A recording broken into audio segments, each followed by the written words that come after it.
Hi Taylor, I really enjoyed your video. I thought it was great. I had trouble viewing your worksheet, but I thought your video was comprehensive enough for me to get the general idea of what Texas requires of you. First off, I think it's awesome that you work in crisis and that you want to continue working in crisis. My background is in crisis, and I don't know about Texas, but Montana always needs more crisis workers, so I am sure you'll be helpful to so many people, and I'm really excited for you.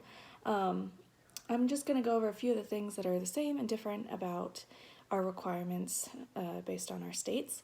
So the obvious one is that you will receive your LPC, Licensed Professional Counselor, and I would receive my LCPC, Licensed Clinical Professional Counselor.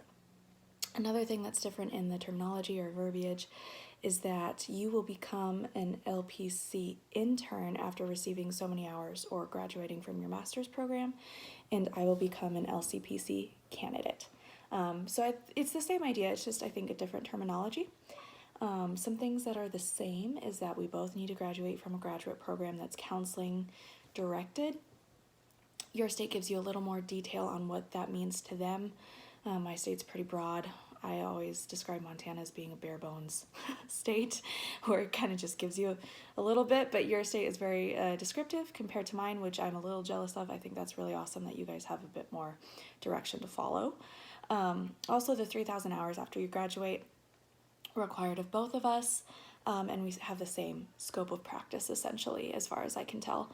Some things that are different is that you have less than 18 months to complete all of these things, which is very different. If I'm not mistaken, Montana only has, or doesn't only have, but you have to be working under supervision as an LCPC candidate for at least 2 years, I believe, regardless of the 3,000 hours and how quickly you accumulate them. So you have a deadline to reach, and I have to extend my time to at least 2 years. So very different. Curious as to why that is, or if there's any rationale behind either of those, depending on the state. And the other thing is you have more specified hours as to what your time is designated to or should be designated to before you receive your full LPC. So again, very interesting. Nice to know what else is going on out there, and thank you so much for your time.